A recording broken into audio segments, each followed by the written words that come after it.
नमस्कार दोस्तों, स्वागत है आपके अपने YouTube चैनल संस्कृत अड्डा पर।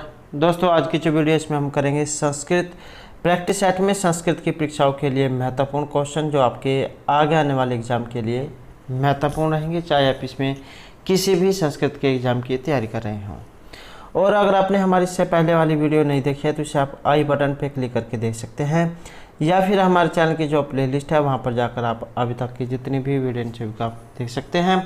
और वीडियो शुरू करने से पहले अगर आपने अब तक हमारे चैनल को सब्सक्राइब नहीं किया तो सब्सक्राइब कर ले, और साथ में घंटे वाले कोने से दबाकर आप ऑल पे क्लिक जरूर कर लीजिएगा, जिससे आपको हमारे आने वाली वीडियो की नोटिफिकेशन मिलती रहेगी। और दोस्तों, वीडियो को लाइक कमेंट और शेयर जरूर कीजिएगा।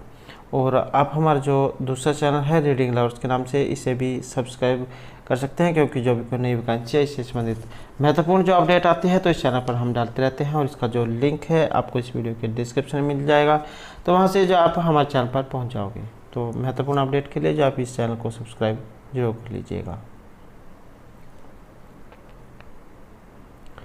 तो हमारा जो यहाँ पर पहला जो क्वेश्चन आया है, तपोधनम नैवेद्य सीमाम उपस्थितम।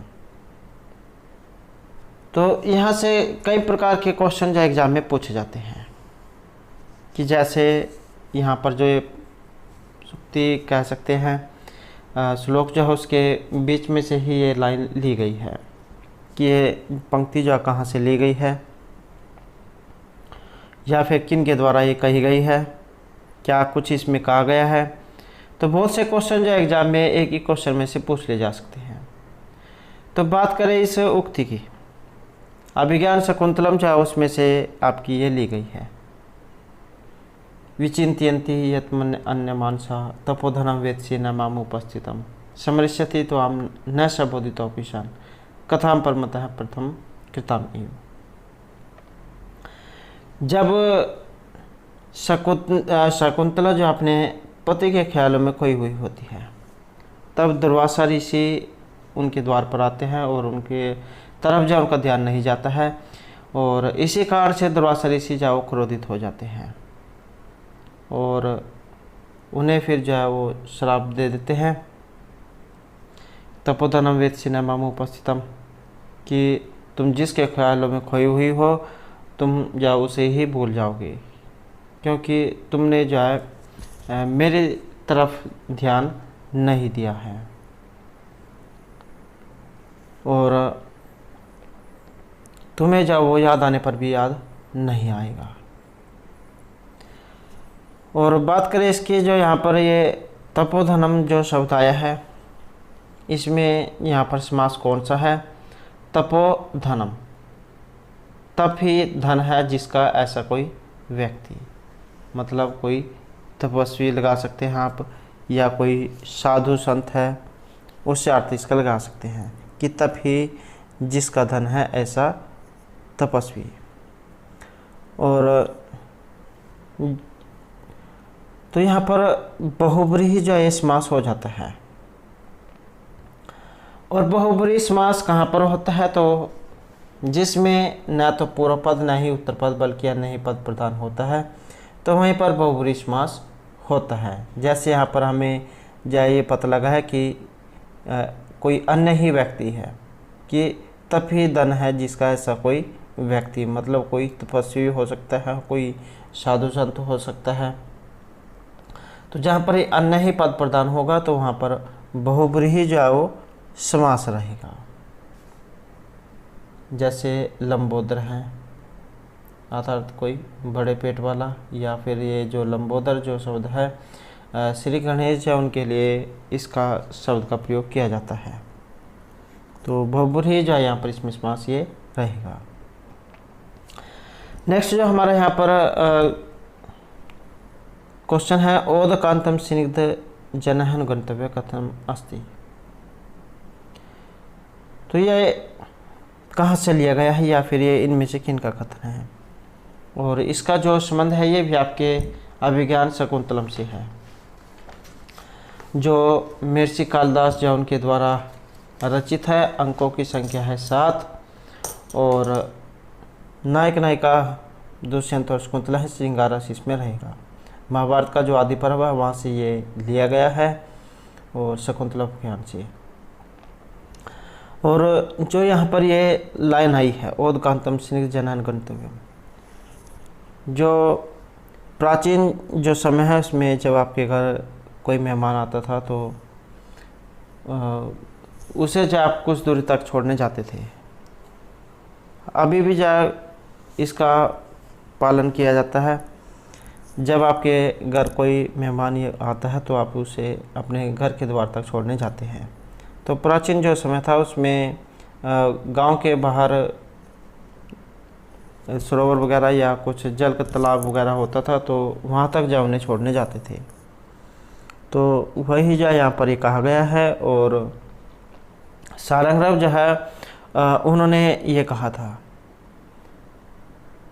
कि हे भगवान, जल दिखाई देने तक प्रिय व्यक्ति का अनुसरण करना चाहिए, अर्थात प्रियजनों को विदा देते समय जलाशय तक ही उनके साथ जाना चाहिए।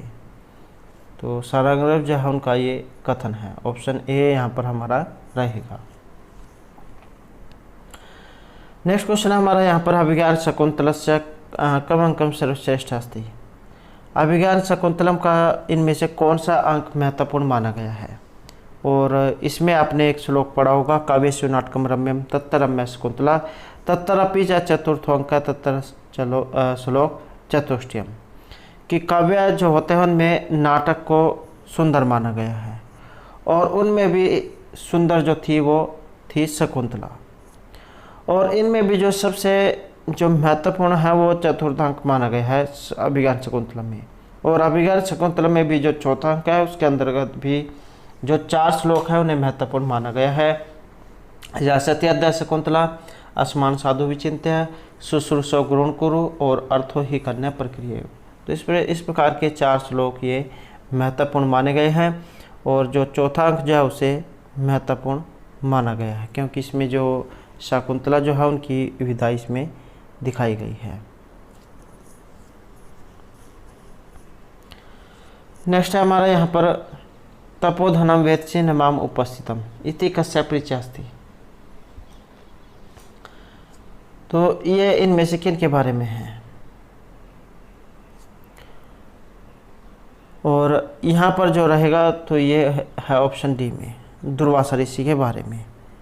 जैसे हमने पहले वाला जो श्लोक है वो पढ़ा था, विचिन्त्यन्ति ये अन्य मानसा तपोधनम वेत्सि न माम उपस्थितम समर्ष्यसे त्वाम न स बोधितोऽपिशन कथाम परमतः प्रथमम कृताम इव। तो ये वही है कि मेरे तपस्वी, मैं जो तपस्वी आपके द्वार पर आए हूँ लेकिन आपने मेरा अनादर किया है और तुम इस प्रकार जिसके ख्याल में कोई हुई हो तुम उसी को ही भूल जाओगी। तो दुर्वासा ऋषि जो यहाँ पर शकुंतला जो उन्हें श्राप देते हैं।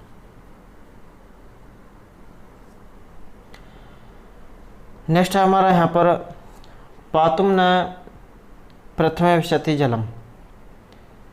यहाँ पर भी जो है एक ही श्लोक आया है, पातुम न प्रथम विशति जलम युष्म सुया एपिते सुया न दत्ते प्रिय मंडनापि भवताम स्नेहिन या पल्लवम अध्ययन व कुसुम परसोति समय ये स भवती उत्सव है स इयम याति शकुंतला पति गृहम सर्वे अनुज्ञाता।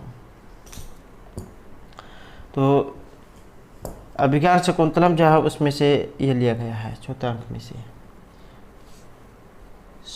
और शकुंतला क्या थी? पातुना प्रथम विशति जलम, कि जो शकुंतला जो थी वो पहले पेड़ पौधे जो होते थे उन्हें जल पिलाती थी और उसके बाद ही स्वयं जल धारण करती थी। और जब कोई नया जो कोपले जो उगती थी या नया फूल जो होता था तो उनका उत्सव जो मनाती थी। आज वह शकुंतला अपने पति के घर के जाने वाली है तो सभी जाओ से जाने की आज्ञा दें। तो इस प्रकार से जाओ इनकी विदाई जाओ उसमें दिखाई गई है कि अलंकार के प्रिय होने पर भी वह उन्हें नहीं तोड़ती थी। तो विज्ञान शकुंतलम से ये लिया गया है। नेक्स्ट है अस्मत् शब्द चतुर्थी बहुवचन रूपम भवती। अस्मद हो गया आपका और ये युष्मद हो गया, दोनों ही महत्वपूर्ण हैं और सर्वनाम जो शब्द है उसके अंतर्गत ये आते हैं। अस्मद और युष्मद। अस्मद का अर्थ होता है माँ, और रूप कैसे चलते हैं, अहम अवाम वयम, माम अवाम अस्मान, मया अवभ्यम अस्माभि, मह्यम अवभ्यम अस्मभ्यम, मत अवभ्यम अस्मत्, मम अव्यहो अस्माकम, मयि अव्यहो अस्मासु। इस प्रकार से जो अस्मत् शब्द रूप है इसके रूप चलते हैं। और यह जो यहाँ पर चतुर्थी बहुवचन का जो रूप दिया गया है, तो चतुर्थी बहुवचन, और इसमें रहेगा ऑप्शन डी है असंभ्यम, जो यहाँ पर रूप है इसका बनता है। और कौन कौन से रूप इसमें बनते हैं फिर चतुर्थी में, क्योंकि चतुर्थी का तीनों ही महत्वपूर्ण है, एक वचन, द्विवचन और बहुवचन। एक वचन जो है इसमें मह्यम भी बनता है और विकल्प वाला में भी बनता है। और उसके बाद मह्यम, अवभ्याम और विकल्प में नव, और असंभ्यम विकल्प में न। तो ये भी अब एग्ज़ाम में देने लग गए हैं, तो इनको भी आपने याद रखना है, चतुर्थी में जाए बनता है। नेक्स्ट है हमारा यहाँ पर अपरितो तो साध विदुषाम्ना साधु मन्ये प्रोग विज्ञानम। तो यहाँ पर भी जो है कि ये श्लोक है उसी के अंदर से लाइन यहाँ पर ये ली गई है, अपरितोषाद विदुषाम्ना साधु मन्ये प्रोग विज्ञानम बलवदपि शिक्षेतानाम आत्म अनप्रत्यम चेतः, कि जब तक विद्वानों को पूर्ण संतुष्टि न हो जाए तब तक मैं अपने नाट्याभिनय के विशिष्ट ज्ञान को सब तरह से सफल नहीं मानता हूँ, क्योंकि नाट्य कला में विशेष योग्यता प्राप्त विद्वानों का भी मन अपने विषय में अविश्वासी होता है, अर्थात विश्वास न करने वाला होता है। तो इस प्रकार का एक श्लोक है, और महर्षि कालिदास के द्वारा जो रचित है अभिज्ञान शकुंतलम, उसमें से जाय लिया गया है पहले अंक में से।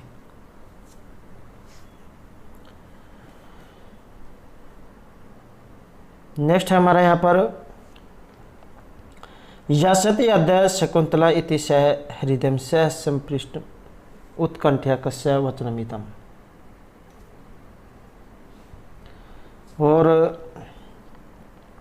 ये भी जो वही श्लोक है जैसे हमने पहले पढ़ा था कि आज जो शकुंतला जो है ये अपने पति के घर को जा रही है, तो सभी जैसे जाने की आज्ञा दे।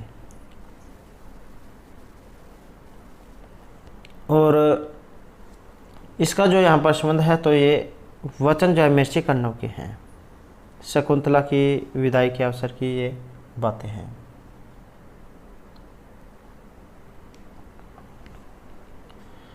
नेक्स्ट है शकुंतला या अंगुलिकम कुत्र प्रभ्रष्टम।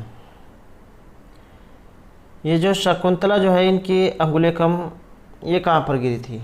अंगुलिकम जो है इसका अर्थ यहाँ पर अंगूठी जो है उससे लिया गया है, या फिर आप अभिज्ञान कह सकते हैं, जिसके नाम पर ये अभिज्ञान शकुंतलम नाम पड़ा था। तो इनकी जो अंगूठी है ये गिरी थी सच्ची तीर्थ में। जब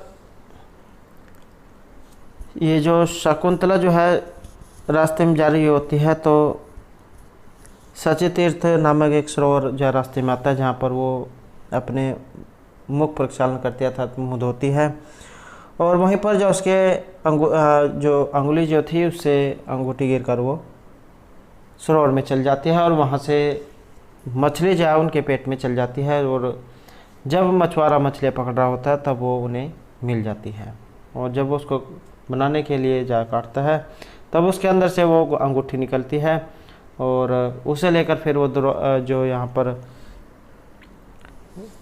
दुष्यंत जो है राजा दुष्यंत उनके पास जाते हैं, और जैसे ही वह उस अंगूठी को देखते हैं तो उन्हें सारी घटना याद आ जाती है।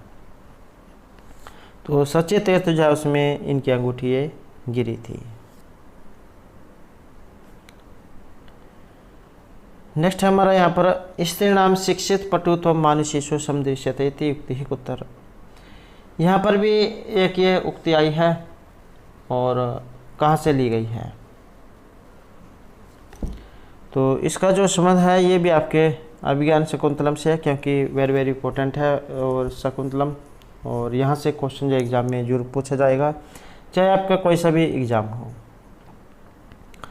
और इसमें क्या कहा गया है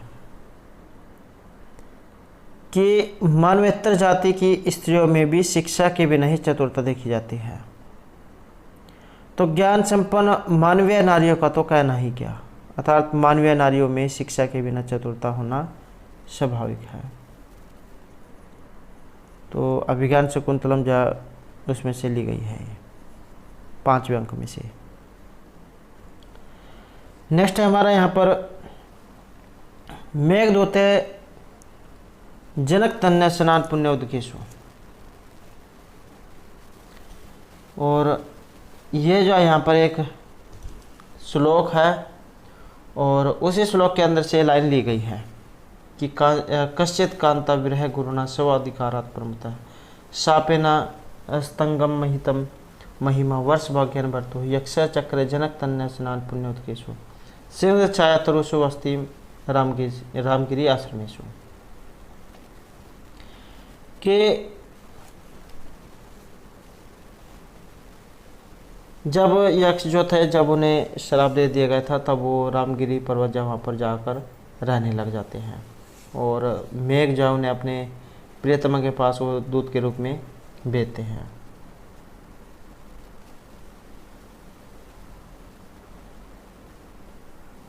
तो इसमें कहा गया कि रामगिरी के आश्रम में जहाँ पर सीता जी जो थे उनके स्नानों के द्वारा पवित्र किए हुए जलकुंड ये भरे होंगे, या फिर इस प्रकार के घने या पेड़ पौधे वहाँ पर आपको दिखाई देंगे। तो ये जो आपके यहाँ पर रामगिरी जो पर्वत है वहाँ की बात हो रही है, जहाँ पर श्राप देने के कारण यक्ष जो अपने जो समय जो है उन्हें बिताते हैं।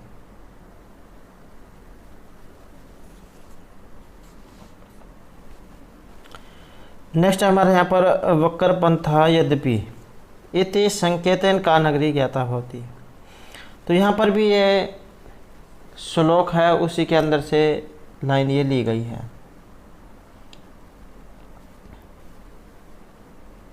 कि वक्र पंथा यद्यपि, कि तुम्हारा जो रास्ता है वो टेढ़ा मेढ़ा मिलेगा। कि जब यक्ष को श्राप दिया जाता है और उसके बाद जो रामगिरी जो पर्वत है वहाँ पर जाकर रहने लग जाते हैं, उसके बाद जो हमें मेघ को दूत के रूप में अपने प्रियतमा के पास भेजते हैं, तो वो रास्ते के अंदर आने वाली जितनी भी कठिनाइयाँ हैं या जो भी कुछ उन्हें देखने को मिलेगा, तो वे सभी जो उसमें बताते हैं कि तुम्हारा जो रास्ता है यद्यपि टेढ़ा मेढ़ा होगा,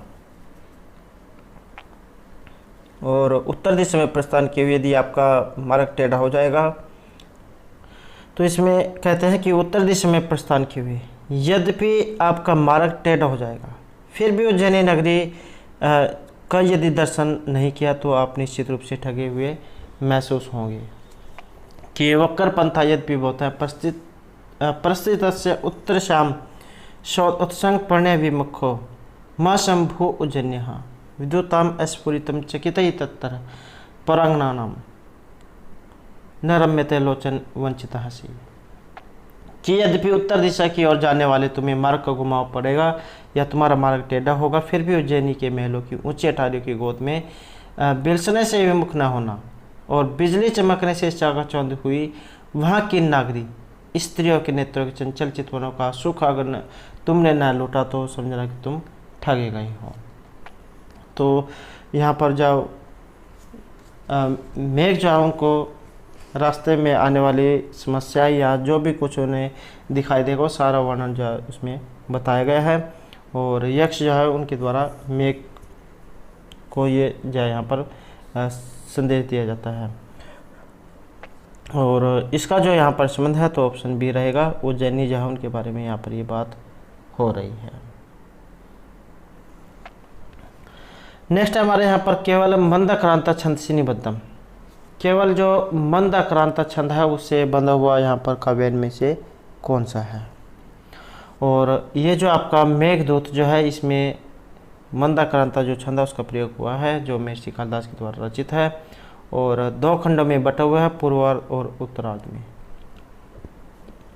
और ये जो आपका मंदाक्रांता छंद है, इसका जो लक्षण एग्जाम में आ जाता है, तो मंदाक्रांता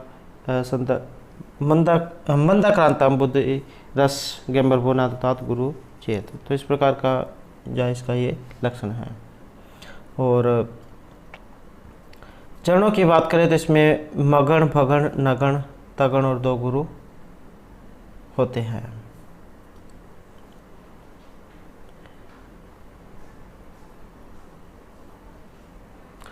नेक्स्ट है यहाँ पर संदेश काव्य प्रस्थान केन समरब्धम। तो इसका संबंध जो है ये आपने बताना है। और इसका जो यहाँ पर संबंध है तो ऑप्शन रहेगा बी में, महर्षि कालिदास जौन से ये संबंधित है। और मेघदूत उसमें से लिया गया है, मेघ के द्वारा अपने प्रियतमों को संदेश भेजकर इसका शुभारंभ किया गया है।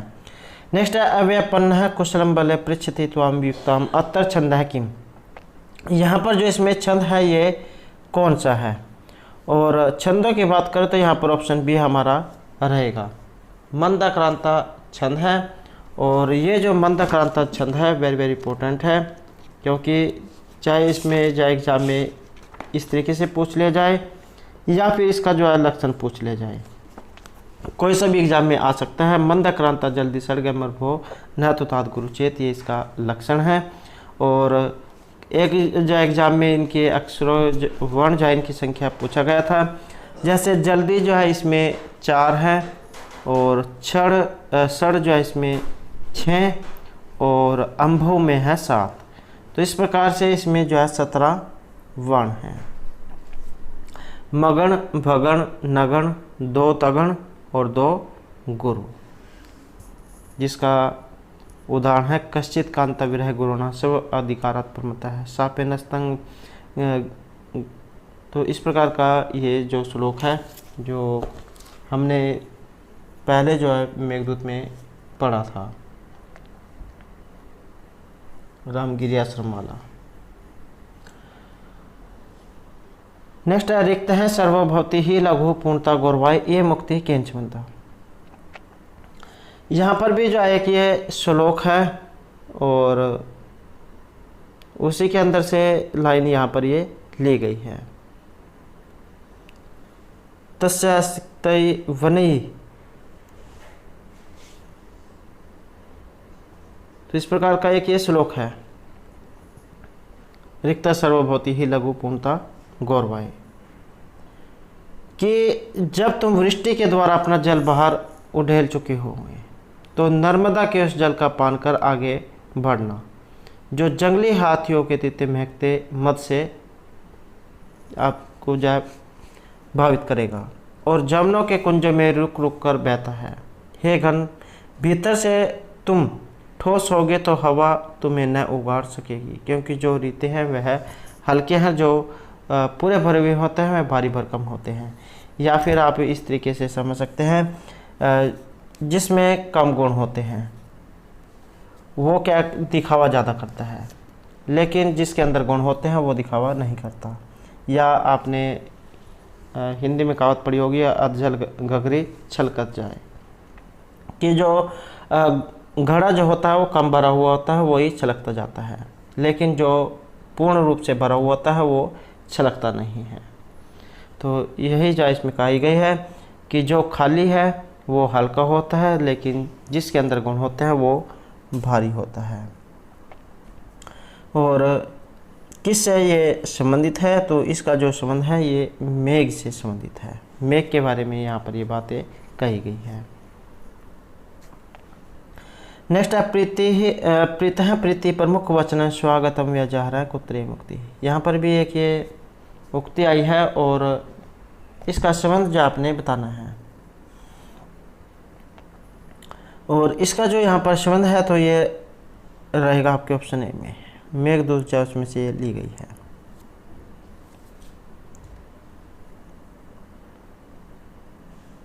यक्ष जो है उन्होंने मेघ को प्रसन्नतापूर्वक वचनों से स्वागत वचन कही है। नेक्स्ट हमारा यहाँ पर विप्रलम्ब श्रृंगार है अंगिरस भवती अस्मिन काव्ये। विप्रलम्ब श्रृंगार रस है इसमें, और ये जो काव्य है ये कौन सा है? तो विप्रलम्ब श्रृंगार रस का प्रयोग किस काव्य में हुआ है? और इसका जो यहाँ पर संबंध है तो ऑप्शन रहेगा बी में, वियोग रस जो इसमें रहेगा, तो ये मेघदूत से संबंधित है।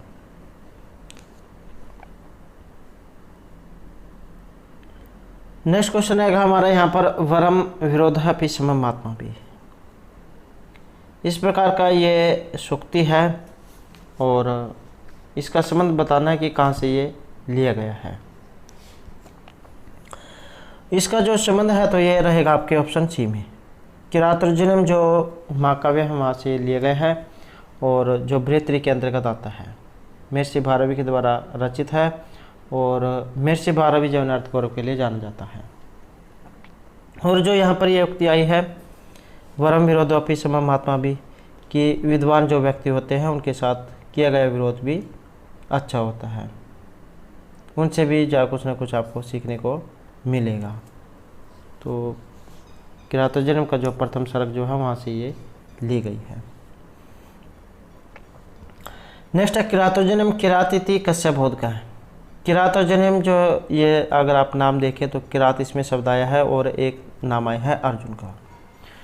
तो किरात जो यहाँ पर शब्द है ये भगवान शंकर जो उनके लिए किरात शब्द का प्रयोग यहाँ पर हुआ है और अर्जुन नायक है, इसमें प्रतिनायक के रूप में है ये, और द्रौपदी जो है यहाँ पर इसकी नायिका है।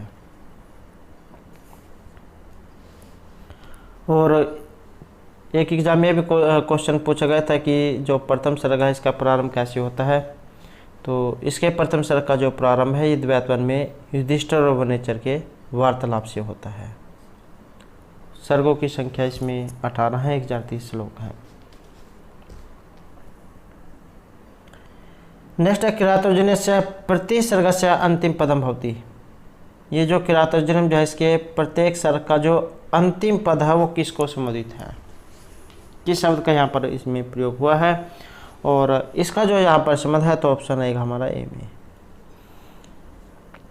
तो लक्ष्मी शब्द का उल्लेख आपको इसमें देखने को मिलेगा।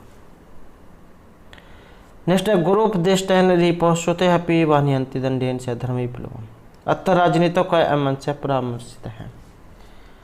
तो यहाँ पर यकीन के बारे में कहा गया है और श्लोक है जिसके अंदर से लाइन ये ली गई है, वसुनि वांछन वसी न मन्युनः स्वधर्म इत्येव निवृत्ति कारण है। गुरु उपदिष्टेन रिपोषते अपि वाह्यन्ति दंडेन से धर्म विप्लवम्। तो इस प्रकार का एक ये श्लोक है और इसमें क्या कहा गया है कि इंद्रियों को वश में रखने वाले वह दुर्योधन धन प्राप्त करने की इच्छा से नहीं और न क्रोध से दंड देते हैं, किंतु लोभ और क्रोध इत्यादि कारणों से रहित होकर यह मेरा धर्म है, यही समझकर गुरुओं के द्वारा बतलाए गए दंड के द्वारा शत्रु अथवा मित्र में स्थित धर्म उल्लंघन का निवारण करते हैं। अर्थात तो सभी को समान रूप से दंड देते हैं, ये देखते हैं कि ये छोटा है या बड़ा है, तो धर्म जो है उसी के अनुसार वो न्याय जो है देते हैं।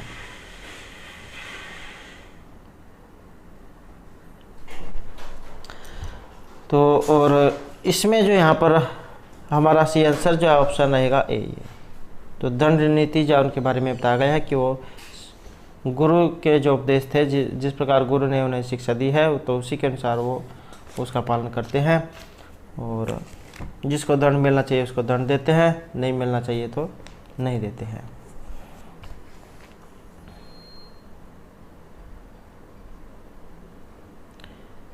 नेक्स्ट जो हमारे यहाँ पर क्वेश्चन है, तो अभिधनात् व्यत्य न तानन है सदोषानी मंत्र पदीप रोग है इत्यत न तानन है का।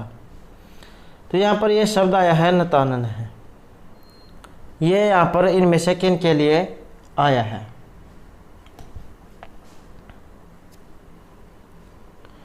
और इसका जो यहाँ पर संबंध है तो ये रहेगा हमारा ऑप्शन बी में, धर्मराज जो है उनके लिए इस शब्द का प्रयोग किया गया है। और इसमें कौन किसको कह रहा है, वनेचर जो युधिष्ठिर से कहते हैं। तो यहाँ पर जो है ये सॉरी ऑप्शन ए ये रहेगा कि वनेचर जो युधिष्ठिर से कहते हैं कि हे महाराज, आपके नाम के श्रवण मात्र से सुयोधन उसी प्रकार मुख नीचे कर लेता है जैसे सर्प गरुड़ पक्षी के पदन्यास को श्रवण करके अपने फन नीचे कर लेता है। आपने देखो कि जो गरुड़ पक्षी जो होता है वो सांप को खा लेता है। तो यहाँ पर भी वही बात कही गई है कि महाराज आपके नाम के श्रवण मात्र से सुयोधन उसी प्रकार मुख नीचे कर लेता है जैसे गरुड़ पक्षी के आने पर सांप अपने फन को नीचे कर लेता है कि कहीं वो खा ना ले। तो सुयोधन जो है उसके लिए यहाँ पर ये रहेगा।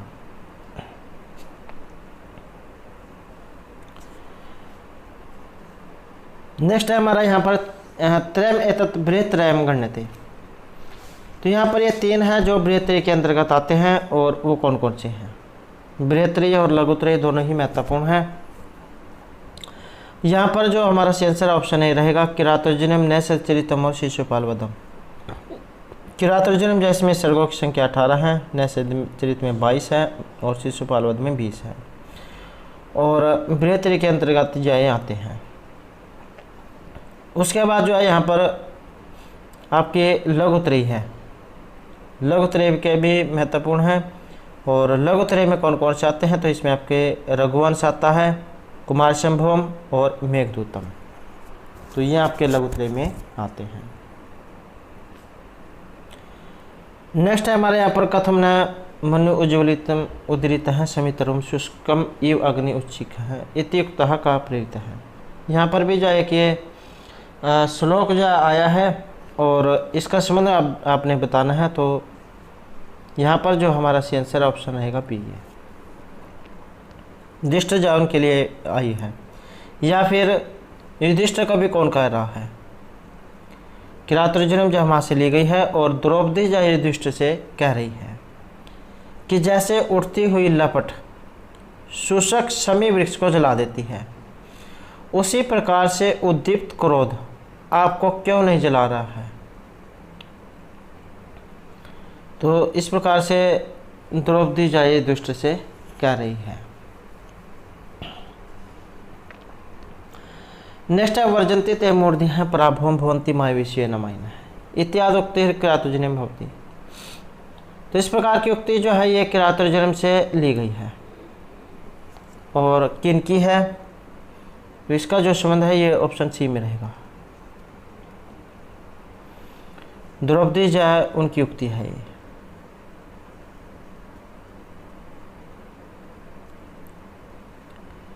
कि वे मूर्ख बुद्धि लोग निश्चय ही पराजय को प्राप्त होते हैं जो दोस्तों के साथ दोस्ता का व्यवहार नहीं करते हैं।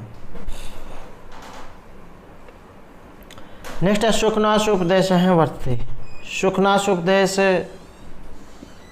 बताना है कि इसका संबंध इनमें से किससे है। तो ये जो सुखनाश उपदेश जो है कादम्बरी आपने पढ़ी होगी, तो उसके अंतर्गत जो आती है कादम्बरी, जो उसके अंतर्गत आता है आपका सुखनाश उपदेश। और ये जो कादम्बरी है दो भागों में बटी हुई है, पूर्वार्ध और उत्तरार्ध में। महर्षि बाणभट्ट जो उनके द्वारा रचित है आपकी कादम्बरी। चंद्रपीड़ और पुंडरीक जो उनके 3 जन्मों की कथा इसमें दिखाई गई है, और श्रृंगारा शेष में। नेक्स्ट है महर्षि बाणभट्ट विरचितम अस्ति।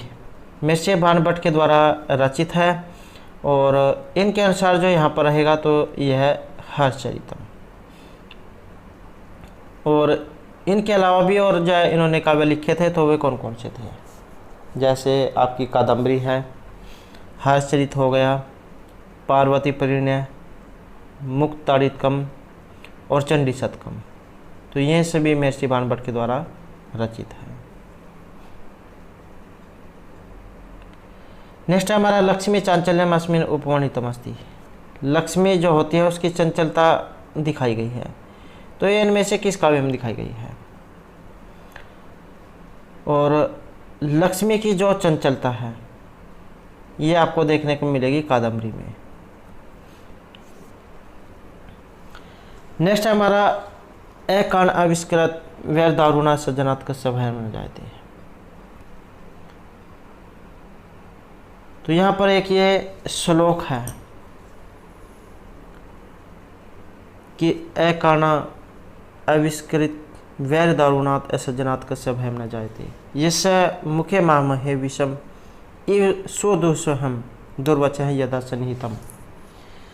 कि बिना कारण के ही वैर करने के कारण भयंकर स्वभाव वाले दुर्जन, कि बिना कारण के ही वैर करने के कारण भयंकर स्वभाव वाले दुर्जन जिसके मुख में अत्यंत असह्य दुर्वचन वैसे ही सदैव बने रहते हैं जैसे बड़े सांप के मुख में विष रहता है। कि आपने देखा होगा कुछ व्यक्ति ऐसे होते हैं जो क्रोधी स्वभाव के होते हैं, अगर उन्हें कुछ भी कह दिया जाए तो वो क्या है, मुंह से आग निकलते हैं।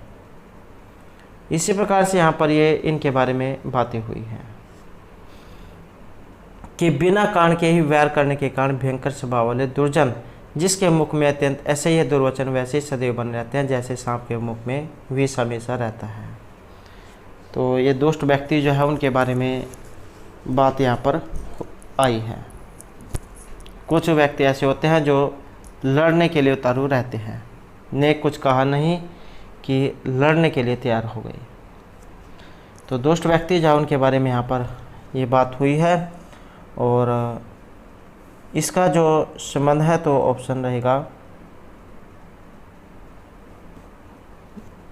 डी में, कादम्बरी जो उससे ये ली गई है।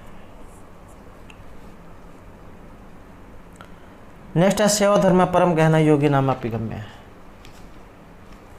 और इसका संबंध बताना कि कहाँ से ये ली गई है। और इसका संबंध जा रहेगा ऑप्शन बी में। तो इसका कथन का संबंध महर्षि भर्तृहरि से है, नीति शतक से ये ली गई है कि शैव धर्म जो होता है वो बहुत ही विकट होता है, जो योगियों के लिए भी अगम्य होता है, बहुत कठिनाई से उनके द्वारा भी पालन किया जाता है। नेक्स्ट है याम चिंत्यामि सत्यम मयि सा विरक्तः पंक्ति किस पुस्तक से ली गई है। ये भी एक श्लोक ही कह सकते हैं आप, उसके अंदर से जय लाइन ली गई है।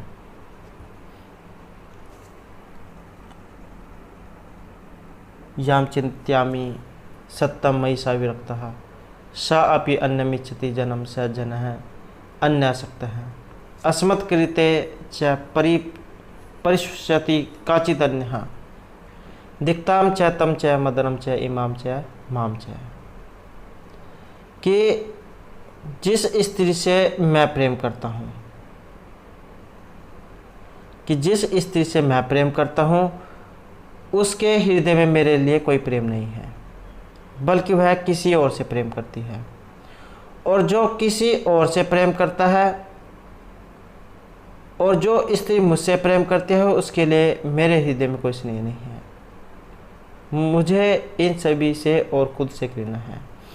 ये कुछ इसी तरीके की बात है जैसे आपने कोई फिल्म देखी होगी, उसमें नायिका क्या होती है, वो किसी जैसे नायक है, नायक किसी दूसरी नायिका को चाहता है और जिसे नायक चाहता है वो किसी और दूसरे नायक को चाहती है।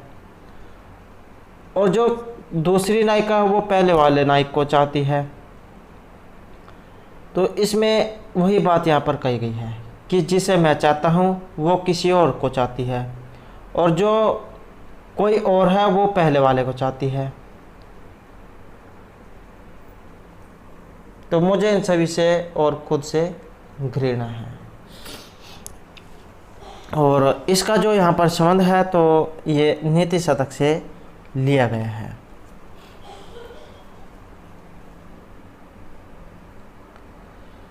नेक्स्ट है हमारे यहाँ पर द्रक्षसी। ये किस लकार से लिया गया है? तो इसका जो संबंध है, इसमें मूल धातु अगर एग्जाम में आ जाए तो दृश्य धातु आपके यहाँ पर देखने में। इसके वैसे तो रूप चलते हैं पश्यति, पश्चात, पश्यन्ति, लेकिन ये जो लिट लकार जो हो जाता है इसमें इसके रूप अलग हो जाते हैं। तब जो इसके रूप चलते हैं द्रक्षति, द्रक्षतः, द्रक्षन्ति, द्रक्षसि, द्रक्षतः है, द्रक्षत, द्रक्ष्यामि, द्रक्ष्यामः है, द्रक्ष्यामः है। तो लिट लकार में इसके रूप अलग ये हो जाते हैं। नेक्स्ट है धनस्य कस्मिन् गति न भवति। तो धन की गति आपने यहाँ पर बतानी है, और इसका जो यहाँ पर संबंध है तो ऑप्शन डी में रहेगा। आपने इसमें भी एक श्लोक पढ़ा होगा, दानम भोगो नाशः स्त्रिय गतिः वित्तस्य या न ददाति न भुंक्ते तस्य तृतीया गति भवति। धन जो होता है इसकी 3 दशाएं बताई गई है, दान, भोग और नाश। जो न दान करता है न स्वयं भोग करता है उसके धन की तीसरी दशा नाश होती है। तो संतोष प्राप्ति यहाँ पर रहेगा। नेक्स्ट है अष्टम शब्दस्य प्रथमा विभक्ति किम रूपम भवति। यहाँ पर 8 शब्द ये आया है और इसके बारे में आपने बताना है।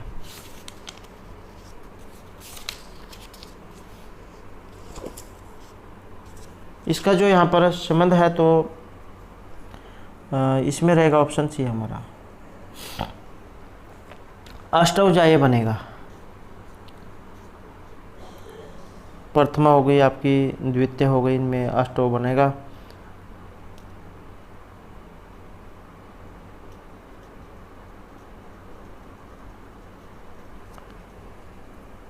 नेक्स्ट रहेगा नीति शतकम स्वज्ञेयता कारणम। और इसका जो यहाँ पर कारण है तो ये गीति काव्य के रूप में है,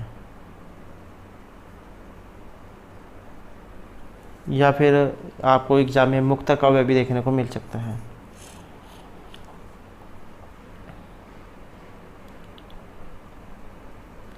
नेक्स्ट नीति शतक अनुसार धन से कति दशा संति। तो धन की दशाएं जैसे कि हमने ऊपर जा पढ़ा था, 3 जो दशाएं हैं यहाँ पर ये बताई गई हैं, दान, भोग और नाश। जो मनुष्य न तो दान देगा न स्वयं खर्चेगा तो तीसरा उसका उपाय है नष्ट होना, या फिर कह सकते हैं कि आप किसी ने चुरा लिया। नेक्स्ट है नीति शतकम राजनीति को कितने स्वरूपों को धारण करने वाली कहा गया है। और इसमें जो कहा गया है तो ये कहा गया है ऑप्शन सी में, अर्थात 10।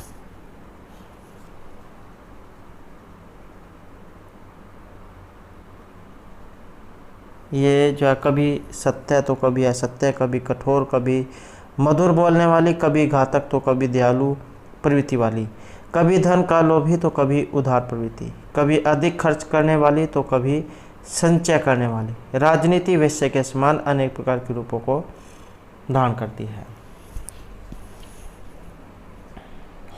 नेक्स्ट है हमारा उत्तरामचरित का जो छायांक है ये कौन सा है।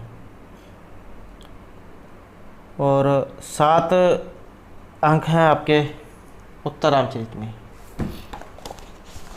और सातों के सातों अंक महत्वपूर्ण है। जैसे यहाँ पर छायांक पूछ लिया गया है, तीसरा अंक है, ऐसे ही और के बारे में भी पूछा जा सकता है। तो प्रथम जो अंक है इसका नाम चित्रदर्शन, द्वितीय अंक का नाम पंचवटी प्रवेश, तीसरा हो गया आपका ये छायांक, चतुर्थ अंक है कौशलजनक योग, पंचम अंक है कुमार विक्रम, षष्ठम अंक का नाम है कुमार प्रत्यभिज्ञान, और सातवां अंक है गर्भांक। तो इस प्रकार के जो है यहाँ पर 7 इसमें अंक हैं। नेक्स्ट है उत्तरामचरित तृतीय अंक से प्रारंभ है केशवावती। ये जो उत्तरामचरित जो है इसके तीसरे अंक का प्रारंभ किससे होता है, और इसका जो प्रारंभ है ये विष्कंभक से माना गया है। और विष्कंभक क्या होता है? विष्कंभक होता है जो कोई घटनाएं पहले हो गई है, अर्थात भूतकाल में जो कुछ घटनाएं हो गई होती है या फिर आगे जो भी होंगी, तो उनके बारे में सूचना देता है। तो भूत और भावी कथाओं का सूचक, कथाओं का संक्षेप करने वाला और अंक के आदि अर्थात प्रारंभ में प्रयुक्त अर्थोक्षेपक विष्कंभक के नाम से जाना जाता है। और जो आपका ये तीसरा जो अंक है इसमें विष्कंभक का प्रयोग हुआ है।